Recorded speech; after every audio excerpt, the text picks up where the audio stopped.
You lifted a weight and it started. Hmm. You traveled long and suddenly it started. You driven for, say, on a bike for about 200, 500 kilometer and immediately thereafter, radiating shooting pain in the legs. Then I think it's something you need not wait for 2-3 months for. Remember, the all your weight from your head and shoulder goes to the spine and it goes down the spine. If there's some associated tuberculosis, fever, loss of weight, or similar, general loss of appetite, then I think it's a good thing to get evaluated.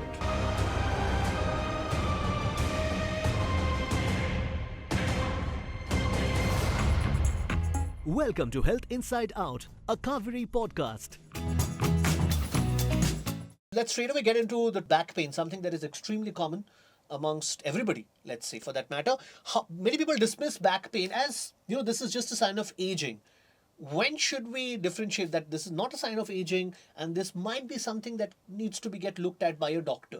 Okay, so there are certain things which, when you are seeing your backache related issue, whether to go to the doctor or manage yourself.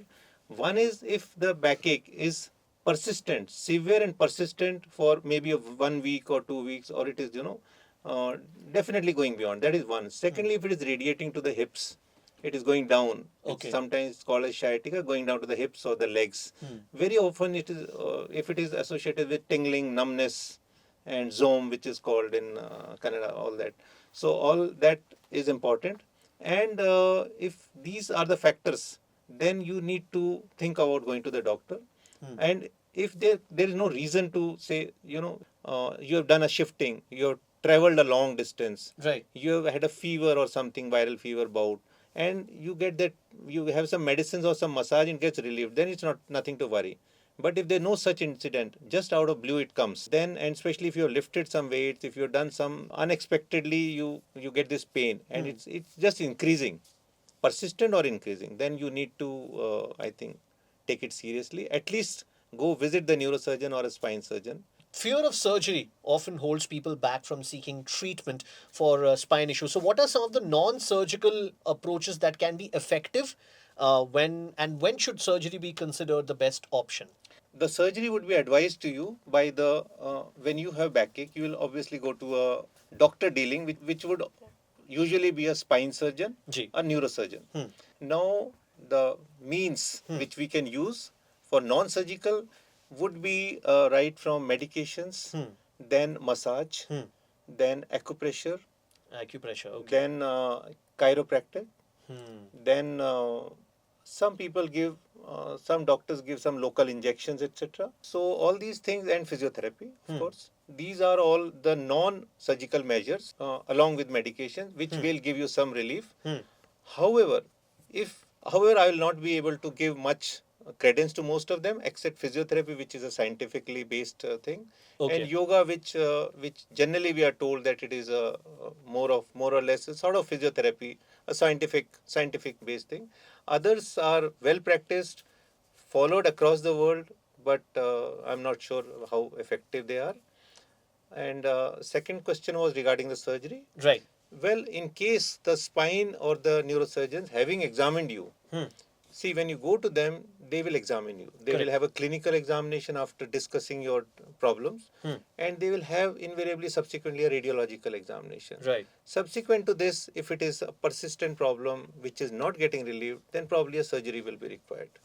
All right. So, How should someone approach treatment if they have been experiencing chronic back pain? Is there a step by step process they should follow before considering surgery? so when we say chronic, generally it means 2 to 3 months. Okay. So if somebody is having a chronic backache, he or she decide and take an appointment or go to a spine surgeon or a neurosurgeon, get herself or himself evaluated thoroughly, Okay. which will include a clinical and a radiological, generally an X-ray and an MRI. This is important because they will be able to pinpoint if there is a cause of worry. Or if after evaluation, if there is nothing important found, then the doctor themselves will tell you there is nothing specific required, just do exercises and all other things, Right. physiotherapy and exercises, Right. and maybe temporarily medication. However, if surgery is required, then it would be told to you, because if something is persisting for such a long time, then it may indicate a surgical cause. However, it's not a hard and fast rule. There are many times causes which may not be surgical causes, yet they may lead to a prolonged, chronic backaches. So, in your experience, sir, when people come to you with back pain, let's say, what are the common causes? We hear that posture Yeah. and maybe lifestyle choices are some of the common reasons of persistent backache, for that matter. What are the common choices? What are the common reasons that you see people are getting backache for, and what changes can they, let's say, make? So, as you said, posture is definitely one of the important causes. As you said that, I just sat up straight. Yeah. Suddenly, it's it's like I'm speaking to the headmaster of school. Yeah, yeah. Suddenly sat up straight. Okay, Yeah. posture. So posture is, for everybody's knowledge, posture is the way how you sit, how you stand, how you walk, how you sleep. This is affects you from the childhood till the last. So a posture is very important. We need to be always straight, sit straight, stand straight, walk straight, sleep on a flat bed with, which is doesn't have too much of a curve, etc. Okay. Hard sort of thing, hard or coir kind of thing. So posture is extremely important. Poor posture can lead to backaches. That is one. I have a question before we go to that, sir. You said hard surfaces, but wouldn't they say sleeping on the ground is good for you and stuff like that? Yeah, sleeping on the ground, yes, but a flat bed should be okay. There's Okay. nothing wrong, no wrong in it. Flat bed is good, but it's uncomfortable. Hard ground, etc. It's uncomfortable. Otherwise, it's okay. There's nothing wrong in it. Okay, okay. And one more question. So, I mean, this is again social media knowledge. A lot of times they say this is the perfect way to sleep, where you put a pillow between your legs, and that is the way to alleviate pressure on your back. Or some people say put a pillow underneath your back and sleep. What is the perfect way to sleep, for that matter? The perfect way is sleep on a firm mattress Huh. with one single pillow, which should be under your head and partially under your head, partially under your neck. Okay. A medium sized pillow. Okay. That is the correct position. After that, you turn to left or right pillows, etc. All these are That doesn't- no proven things. Okay, I mean, okay, these all are right. the- Sorry, go ahead, sir. So after posture, lifestyle, obesity is one of the common causes. A lot of people have backaches, and obesity indirectly could be a genetic or other problems. But most commonly, it is because of the dietary habits we have and sedentary lifestyle. As our world is progressing, the sedentary lifestyle is becoming much more common Right. than we would have wanted. Right. Compared to our ancestors. Correct. अभी तो We- सब कुछ घर पे देके जाते सब हैं. कुछ घर पे, everything is available. So because of the sedentary lifestyle, people not willing to exercise, people not willing to do much of activities. So this is another thing which causes the muscles becomes, one is weight. As the weight increases, the pressure on your spine, remember the all your weight from your head and shoulder goes to the spine, and it goes down the spine. It reaches the spine, then it goes to the hips, and through the hips to knees, ankle, and down. Now here this whole pressure, all the weight, extra weight, or because of the posture or because of this weight, etc., is now falling on your spine. So spine Right. becomes much more curved. So there is a constant pressure, and in the spine there are certain joints and there is disc. These becomes degenerated faster. The joints get affected faster. Correct, correct. This affects the lifestyle. Okay. So these are the non-medical causes. Among the medical causes, the commonest are degenerative, that is with the aging, etc., and partly affected by your posture and your lifestyle affected. Acha, in a lifestyle, one more thing is the kind of work that we do. Today, more and more people are doing sitting work for Right. hours and hours and hours, especially IT, banks, and other people. And so here you are sitting for long hours on sit, and sitting is not a very good thing for the spine, to be very honest. For the spine, the best thing is lying. Lying. After that is standing and walking. Third, not so good is sitting. As you say this, people listening to this on radio will be like, हाँ, अब तो late के काम कर सकते हैं हम लोग. And the next is bending. And the worst for the spine is lifting weights.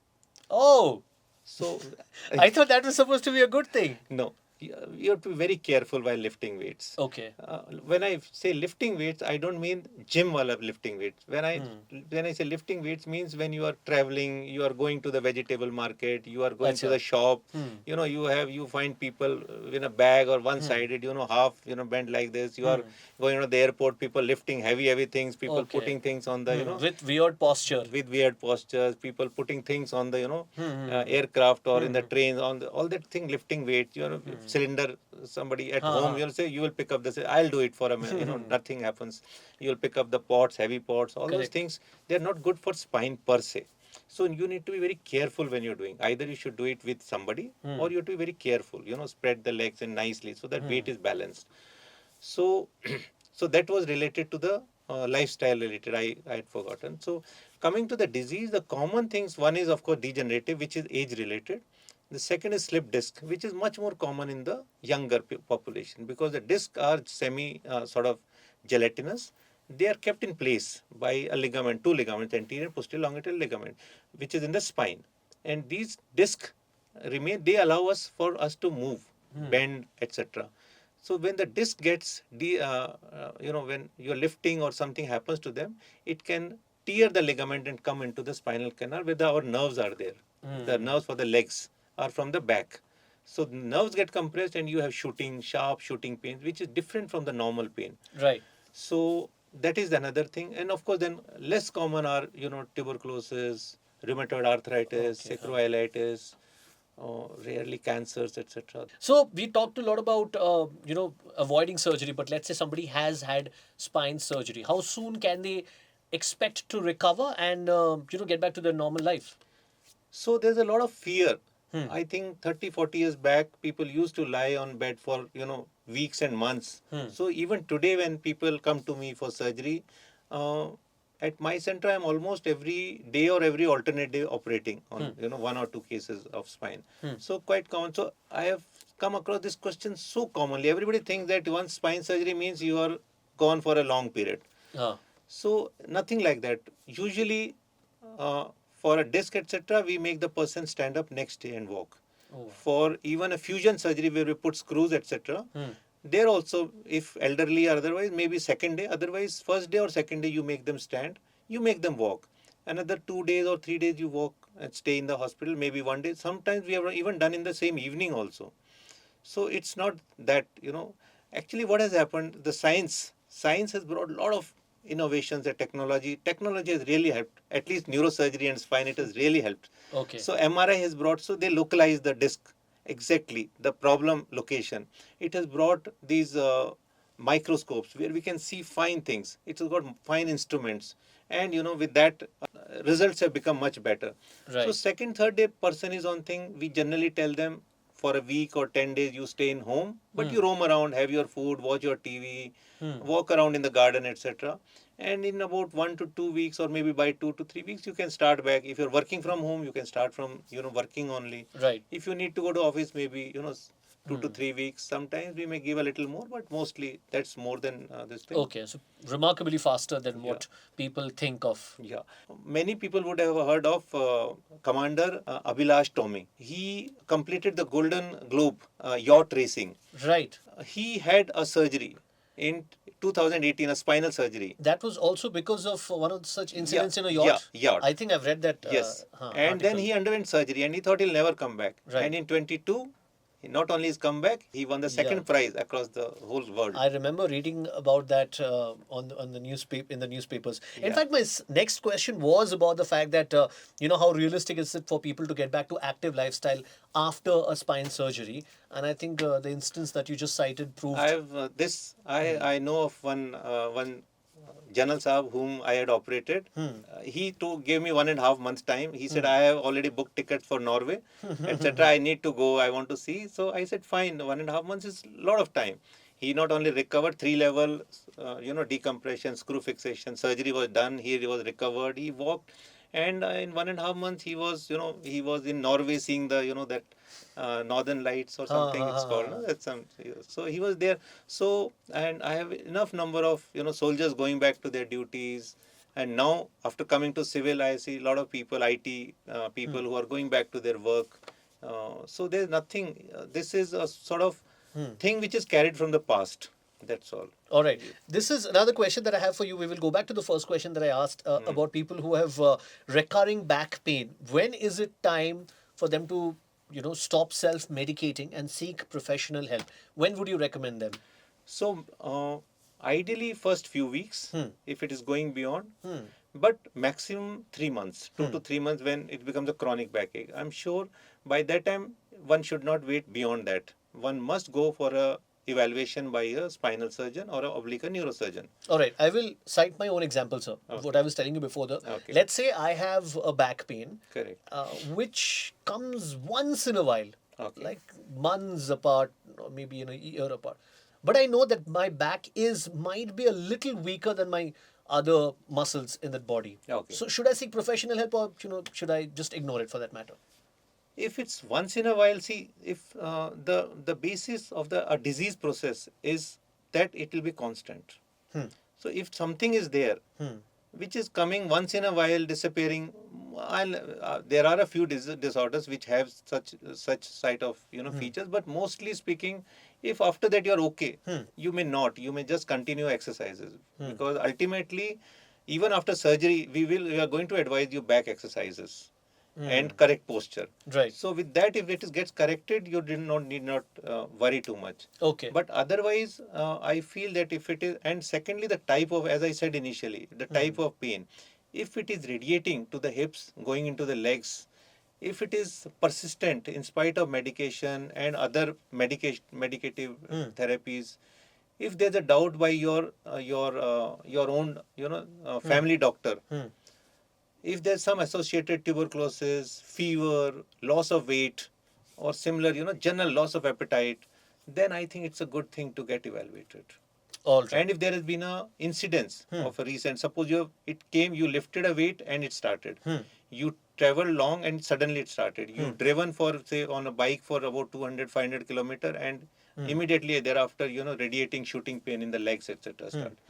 Then I think it's something, you need not wait for 2-3 months for that. Okay. So what I understand is the pain in your back is radiating to your hips or your legs, then it's something to be a little worried about and something you should get checked. Yes, that's Okay. called sciatica because of the sciatica is the pain along the sciatic nerve. The nerve of the leg is called sciatic nerve. Right, So right, that right. is the technical aspect. All right, sir, you're a very busy person. I will ask you one last question before I let you go. If someone has been advised to undergo spine surgery, but the person is a little hesitant, what factors should they consider while making their decision, and how can they, let's say, prepare for it mentally?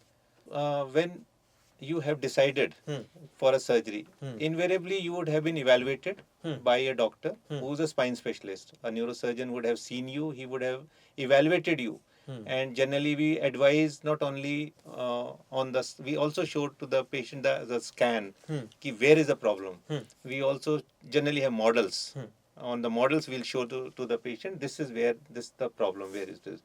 So you need to trust, that is one. You have had a period of conservative. If the conservative, that is the medical management and various other measures such as, I mentioned physiotherapy and chiropractic and acupressure, etc., nothing has worked. Right. So then, and you have been advised surgery, I think you must trust the doctor and go ahead with it. That is one. Secondly, the important factor is choose a doctor. I mean, it's good to have a good hospital, good center, etc. But most important thing, in my personal opinion, is you need to find a good doctor, trust him and go ahead with it. And of course, you can ask all your questions that you need to ask related to the surgery, the procedure, the complications and your subsequent rehabilitation, which invariably we tell before we go ahead with it. So I think you should trust the doctor and go ahead with it. Mostly we will not advise. Almost, I'll say out of the 100 patients if I get, less than 5% only I'll advise surgery. 95% are still I'm going to advise them conservative. So it's not that I'm going to... It's not that common for that No, matter. not at all. All right, if you want to consult Dr. KK Yadav, you got to go to Kaveri Hospital, Marathalli. Sir, thank you so much for being a part of Health Waves from Kaveri Hospital. It was such a pleasure to have you in the studio, and we got to know quite a lot about back pain. Thank you, Shaheen. And I hope this helps to all our listeners. Yes, sir. Thank you. Back pain is something that everybody has almost. Everybody has. Yeah. it's because we are humans. Right, right, right. All of us will have backache in some stage of our life. If you're So listening it's to this, better to this. Huh. It's better that you know about it. Huh. A person who's knowing, a knowledge, you are more informed. right, So right, you right, can right. look after yourself. If you're listening to this in your car, sit straight. That's the advice I'm sure Dr. Yadav Yeah. has for you. Thank you so much, sir. Hope you have a lovely day ahead of you. Yeah. Thank you so much.